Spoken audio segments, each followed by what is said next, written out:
반갑습니다, 형님들. 안녕하세요. 오늘도 제 숲TV 생방송 와주셔서 감사드리고요. 생방송 보시는 분들은 추천과 즐겨찾기, 이따 유튜브로 보시게 될 분들도 구독과 좋아요 한 번씩 눌러주시면 감사할 것 같고요. 그리고 이제 오늘도 축구 올려드린 거 있는데 EPL이 없는 주간이라서 세리아나 라리가 위주로 뽑아놓은 거 하나 있으니까 그것도 봐주시면 감사하겠습니다. 자, 오늘 이제 앞에 있는 6경기 중에 3경기가 마감되는 경기여서 미네소타 올랜도 경기도 뭐 결장을 알 수는 없지만 지금 현재 나와 있는 거로는 그렇게 막 결장이 빡세지는 않다고 합니다.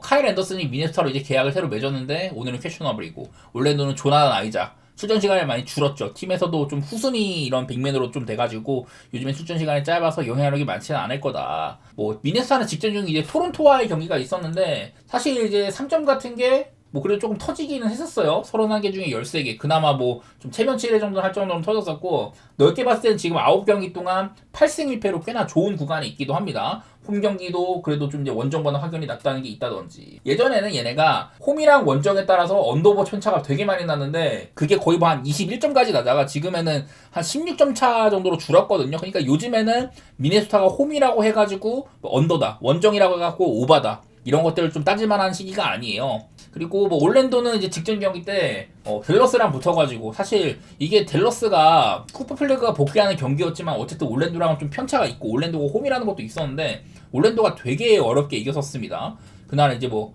벤치에서 다실바가 뭐 야투를 다 꼽는다든지 이런 것도 있었는데 베인의 요즘 행보에 비해서는 조금 뭐 잠잠했었고 어쨌든 되게 어렵게 이긴 경기가 있었어요. 게임 양상으로도 사실 이제 오바에 가까웠는데 후반전 돼서는 야투가 서로 너무 안 들어가면서 언더가 나버렸다. 딱 0.5 언더였었거든요. 그런 것들 겪다 보니까 좀 기피 대상인 팀들인데 미네소타는 매번 말하지만은 행승보기가 조금 그렇고 어쨌든 6.5면은 그래도 갈만한 핸디값이기는 해요. 나는 그거보다는 지금은 약간 언더 생각이 조금 더 드는. 원래 미네소타 한창 되게 막 오바 팀이던 시절이 있었거든요. 일단 요즘에는 페이스도 조금 떨어졌고 올랜도도 원래 상대랑 맞춰 나가거나 좀 페이스가 빠르던 시절이 있었는데 최근에는 올랜도 페이스가 27등입니다. 전처럼 느린 팀처럼 보인다. 여기 있는 지표로도 그렇고 오히려 지금 수비는 잘 되는 편, 특히 3점 수비가 잘 되는데 미네소타의 강점 중에 하나가 또 3점이거든요. 이런 거에 대한 카운터를 칠 수 있는 부분. 올랜도는 또 얘네들도 3점이 지옥인 팀들이다. 뭐 이런 게 있다 보니까 서로 간에 뭐 이제 아무래도 올랜도는 3점을 많이 쏘는 팀은 아니지만은 미네소타도 어떻게 보면은 이제 맥다니엘스 같이 좋은 수비수가 베인을 막아 세운다던가 뭐 이런 것도 있기도 하고. 그리고 이제 뭐 랜드리나 고베어가 버티는 인사이드도 벤케로가 이제 뭐 몸빵으로 해집고 나가기가 쉽지는 않을 거예요. 나는 그런 것들 바탕으로 그냥 언더 생각을 오히려 조금 들긴 하네. 뭐 미네소타 쪽 바라보는 것도 좋은데 저는 언더도 꽤나 뭐 일리가 있다고는 생각을 합니다. 그 다음 경기는 디트로이트 대 브루클린 경기고요. 뭐 이거는 그냥 디트로이트 보는 게 사실 좋긴 해요.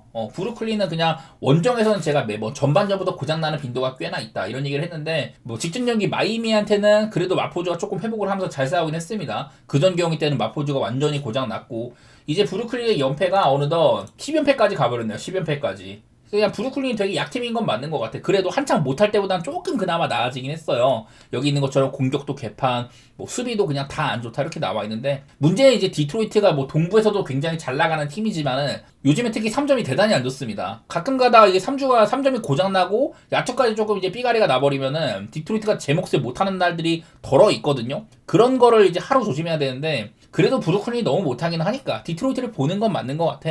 어쨌든 이제 아웃사르 탐슨이 지금 이제 아웃 상태고 커닝햄도 퀘셔너블이 달려 있습니다. 저번 경기는 이제 샌안토니오한테 그냥 아무것도 못하고 개발린 경기가 있었는데 그날 듀렌이 이제 12분 만에 5파울 진작에 이제 파울 트라이브 걸려가지고 길게 못 뛴 경기요. 인사이드에서 되게 고전을 했었다. 좀 이례적인 날이라고 할 수가 있겠죠. 원래 디트로이트는 인사이드가 굉장히 두터운 팀인데 어쨌든 샌안토니오, 클블 이런 팀한테 지금 연패를 하고 있는 와중에 있어가지고 디트로이트가 또 이제 살짝 좀 안 좋은 구간이 온 거기는 하거든요. 그리고 이제 커닝햄이랑 내일 아웃사르 탐슨 일단은 아웃사르 탐슨은 못 나오게 되는데 그 커닝햄은 그래도 이제 나올 가능성이 조금 있기는 해요. 커닝햄이 혼자 있을 때 아니면 뭐 둘 다 없을 때 보면은 얘네 둘이 같이 뛸 때가 주전 자원이 제대로 돌아갈 때가 되게 강하긴 합니다만은 공백이 생기면은 좀 아쉬워지는 부분들이 있더라. 이런 것들은 뭐 알고 계시면은 좋겠네요. 어쨌든 그만큼 디트로이트는 일단은 뭐 주전이 상당히 탄탄한 편이고 벤치에서도 뭐 젠킨스라든지 홀랜드 여러 좋은 선수들이 많이 있다고 제가 여러 번 얘기를 들었던 것 같습니다. 반대로 브루클린은 벤치가 정말 개판인 팀 중에 하나거든요. 벤치 구간에서는 최소 디트로이트가 앞설만 하다 뭐 이런 것까지 해가지고 그냥 뭐 무난하게 디트 쪽으로 바라보는 경기가 될 것 같고요. 제 개인적인 관점으로는 브루클린이 그전보다는 오바보기가 조금 좋아지긴 했거든요. 디트로이트는 얘네들이 야투를 얼마나 꼬느냐가 문제고 그리고 또 수비적으로도 나쁘지 않은 팀이다 이런 게 있는데 최근에는 좀 이제 상대들이 빡세다 보니까 막 오클라마를 만난다던가 뭐 클리블랜드도 2번 만나고 샌안토니오 2번 만나고 이래가지고 디트로이트의 최근 7경기가 되게 많이 고장이 나 있는데 이게 좀 이제 상위권 팀들을 상대로 한 게 좀 많았어요. 그러다 보니까 브루클린처럼 그냥 리그 최약체급을 만나면은 조금 편한 게임이 될 수 있지 않나 그런 생각을 해보면서 저는 뭐 디트 쪽이나 뭐 오바 그렇게 보도록 하겠습니다. 자, 그 다음에 애틀랜타 대 필라델피아 경기인데 딱 요즘에 가면 안 되는 애들이라고 생각합니다. 저는 뭐 결론만 말하면 패스고요. 만약에 본다면은 그냥 애틀랜타의 뭐 일반승 정도만 생각 중이라서 배당도 뭐 1.28밖에 안 나오기 때문에 사실상 그냥 안 가는 경기라고 보시면 되겠습니다. 단순하게 최근에도 뭐 흐름이라는 게 사실은 애틀랜타가 좋기는 해요. 5연승 달리고 있고 넓게는 뭐 6승 1패 이렇게 하고 있는데 상대들이 전부 이제 브루클린, 워싱턴, 포틀랜드, 미러키 좀 나사가 빠진 애들이 상당히 많았었거든요. 그래서 좀 강팀을 만나면 그래도 필라델피아 정도면 동부에서 6등이니까 어느 정도 위치는 있는 애들인데 얘네들도 지금 엔비드도 없고 얘는 또 에지컴까지 다 풀이다. 요즘에 필라델피아도 마탱이가 꽤나 많이 가 있습니다. 직전 경기 유타한테는 사실상 유타가 져준 경기였었고요. 그런 경기들이 있다 보니까 필라델피아도 지금 마탱이가 많이 가 있거든요. 보스턴이나 샌안토니오한테 완전히 또 고장나는 경기들도 있었고 필라델피아도 그다지 막 좋게 볼 만한 시기가 아닌데 애틀랜타는 여지껏 좀 약팀들만 패오면서 5연승 중이다. 가장 이제 최근 맞대결도 한 번 있었는데요. 그때는 점수가 되게 안 났거든요. 이 경기가 페이스가 106으로 상당히 빠른 게임이었었습니다. 양팀의 야투시도 횟수나 뭐 이런 것들은 89회 그리고 86회로 뭐 많지 않았지만은 3점도 잘 안 들어갔고 대신에 자유투가 진짜 많은 날이었어요. 양팀 합쳐가지고 자유투가 77개가 불렸습니다. 성공률도 뭐 나쁘진 않았고 평범했던 편이고 근데 언더가 났거든요. 둘 다 야투가 되게 좀 안 좋아서 그랬던 것 같아요. 3점도 안 들어가고 지난번에도 그렇게 빠른 페이스에 언더가 났다. 근데 또 이제 그전 게임들은 사실 또 점수가 많이 안 났던 게임들이 있다든지 막 이래가지고 그냥 맛이 없는 경기처럼 보여요. 직전 경기가 진짜 언더오버 예측도 전혀 할 수 없는 경기고 최근의 폼도 개인적으로 애틀랜타가 낫다고 보지만 그것도 따지고 보면 상대들이 너무 약했다 이런 것도 있기 때문에 선택하기 진짜 아주 별로인 경기라고 보는 그런 경기라서 사실상 그냥 패스하는 경기라고 보시면 될 것 같습니다. 자, 그 다음은 멤피스 대 클리퍼스 경기입니다. 이게 원래 이제 맞대결로는 딱 보면 이제 날짜가 11월 28일부터 한 12월 15일까지 이때 이제 되게 좀 타이트하게 세 번 만난 건데 클리퍼스가 이때는 되게 안 좋았고요. 12월 20일 기점으로 그때부터 좋아지기가 시작을 했거든요. 한창 이제 안 좋을 때 골라서 멤피스가 만난 겁니다. 지금은 그래도 클리퍼가 꽤나 좋은 구간이라고 봐야 되긴 봐야 되겠죠. 당장 어제도 뭐 하든이 없는데도 요즘에 점수가 꽤나 난다든지 카와이 계속해서 잘해주고 있고 누군가는 터진다 이런 게 있어가지고 클리퍼가 나쁜 시점은 저는 아닌 걸로 보이기는 해요.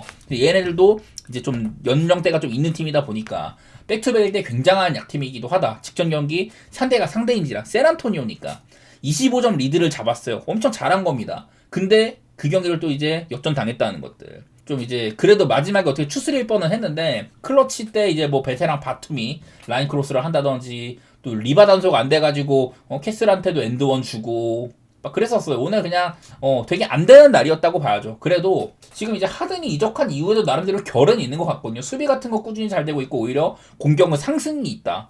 나는 클리퍼스가 백투백인 게 문제인 것 같은데 상대인 멤피스가 내일은 뭐 이제 스피즈나 제롬 이런 애들 뛸 수 있으니까 그래도 득점력이 나쁘진 않을 것 같기는 한데요. 그냥 따지고 보면은 멤피스도 그냥 넓게 봤을 때는 그냥 약팀으로 분류를 해야 되는 게 맞기는 맞아요. 얼마 전에 그냥 포틀랜드나 미네소타 이런 팀들한테도 뭐 프레를 한 경우도 있긴 했지만은 6.5 정도면은 그래도 클리퍼스가 무난하게 흐른다면 해볼만은 하거든요. 나는 멤피스가 매번 라인업이 이거보다도 훨씬 더 개판일 때도 어떻게 해서 공격이 돌아가가지고 뭐 결과는 내더라 그런 얘기를 했었는데 사실 그건 좀 이제 케이스 바이 케이스라는 좀 생각이 많이 있기도 하고 요즘에는 어떻게 보면 멤피스도 약간 오바의 맛도 없어졌고 뭐 그러거든요. 나는 어쨌든 간에 227밖에 안 줬으면은 클리퍼스가 오바의 확답을 잘 못 주는 팀이라고 해도 그래도 저는 일단 지금은 오바가 맞는 것 같기는 하거든요. 근데 멤피스가 뭔가 그전보다는 약간 오바가 맛이 없어졌다는 거 그것도 있고 6.5 정도면은 저는 다시 한번 클리퍼스를 보고 싶은데 클리퍼스가 백투백 때 너무 약해가지고 어쨌든 멤피스는 뭐 따지고 보면 탱킹팀에 가깝다고 봐야 되고요. 라인업 운영도 좀 그렇게 하니까 클파를 보는 게 맞다고는 싶은데 뭔가 어딘가 모르는 좀 똥게임이 될 가능성 거기에 대한 좀 아쉬운 부분이 있는 편이긴 합니다.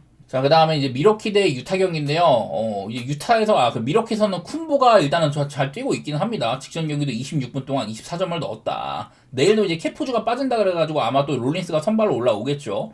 요즘에 제가 매번 여기 지금 보시면 쟁을 선발로 올려가지고 쓰고 있고 벤치에서도 뭐 심스나 쿠즈마, 포르티스 이런 빅 라인업들이 나름대로 역할을 하고 있어요. 제가 몇 번 미러키가 좀 사이즈가 많이 좀 딸리는 거 그런 것들이 약점이라고 했는데 어쨌든 그런 것들이 좀 이제 라인업 변경을 통해서 충족이 되고 있고 벤치 구가도 나쁘지가 않다. 근데 여기 보면은 요즘 이제 공격에서의 이런 좀 폭들이 좀 안 좋다고 합니다. 3점도 딱히 말은 안 듣고 수비적으로도 그렇게 막 좋지가 않아가지고 이 미러키가 좀 믿기 힘든 상태예요. 최근에 7경기 중에서는 마이애미나 클리블랜드 이런 상위권을 잡은 적도 있었지만 최근에는 뉴욕, 시카고, 보스턴, 애틀랜타 어떻게 보면은 센 팀도 있지만은 해볼만한 팀들도 덜어 있었는데 전부 다 그냥 맥없이 주저앉았습니다. 이 중에 3경기에서는 100점도 못 나왔거든요. 그러니까 지금 미러키가 굉장히 불안한 상태라고 할 수가 있겠다. 반대로 유타는 내일도 보면 이제 마카넨이 없고요. 그리고 지난번 경기 때도 키온테가 없을 때 콜리어가 아주 좋은 게임을 했거든요. 외곽 슛은 없지만은 인사이드로 파고 들어가가지고 본인이 마무리를 한다든지 외곽으로 이제 킥아웃 빼주는 거 그런 것들은 확실히 역할이 있는데 콜리어가 빠지는 것도 어쨌든 유타한테는 많이 마이너스이기는 해요. 그래도 이제 키온테 조지가 뛸 수는 있다. 그 전에 정상적으로 나올 때는 이 친구도 30점씩 이상씩 막 봐가지고 그랬었죠. 대신에 요즘에 이제 벤치에서는 이런 핵심 자원들이 많이 없을 때 점수를 좀 뽑아줘야 되는 센사보의 폼이 되게 안 좋아요. 그게 좀 아쉽긴 한데 어쨌든 이제 좀 인사이드에서도 마카넨까지 없으면 필리포스키밖에 없다 이런 얘기가 반바 같은 애들이 조금 잘해주고 필리포스키도 은근히 그래도 리바 단속은 되더라고요. 그런 것도 좀 해소가 되는 부분들이 있더라고. 그래가지고 저는 내일도 어쨌든 쿤보는 그래도 하기에는 편할 날일 것 같아요. 막 너키치라든지 다른 이런 높은 애들이 있는 것보다 이 정도면 편하긴 하겠죠.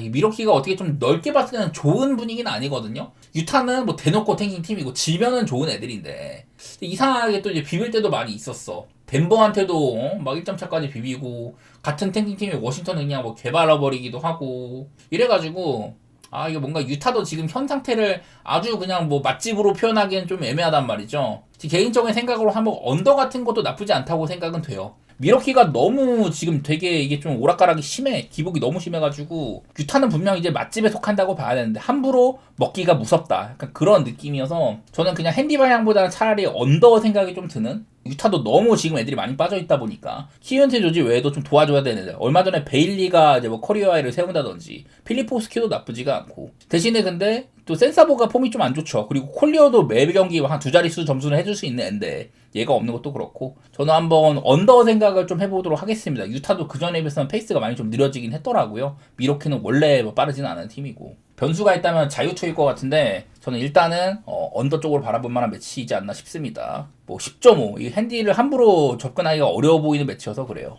자 그리고 마지막으로 오클라호마 대 골스 경기 있는데요. 뭐 지금 아시다시피 오클라호마도 몇몇 결장이 있긴 하지만 충분히 강한 상태입니다. 하텐슈타인이 없을 때도 이 제일린이 일단은 링커 역할도 되고 요즘에는 좀 컨디션이 좋은 편입니다. 출전 시간도 많이 받고 있기도 하고 뭐 카루소는 사실 없으면 아쉽지만은 그래도 뭐 케이스 워러스 도르트 말고도 위긴스나 와이제아 조 여러 선수들이 대체가 될 수 있는 애들이 차고 넘치죠. 오클라호마 뭔가 수비적으로는 조금 아쉬울 수 있겠지만 어쨌든 그래도 충분히 잘 돌아가는 라인업이라고 봐야 된다. 스가도 복귀 후 뭐 나쁘진 않으니까. 그리고 이제 올 시즌에는 맞대결상으로는 오클라호마가 3번 다 이겼었습니다. 그 전에는 작년에만 해도 오클라호마가 68승 시즌인데 이 중에 이제 골스가 상대적으로 이겨 먹었었거든요. 근데 올해는 3번 다 졌어요. 이 중에 이제 3경기 중에 가장 최근 2경기 12월 1일이랑 1월 2일 경기 이때는 2번 다 커리가 없었고요.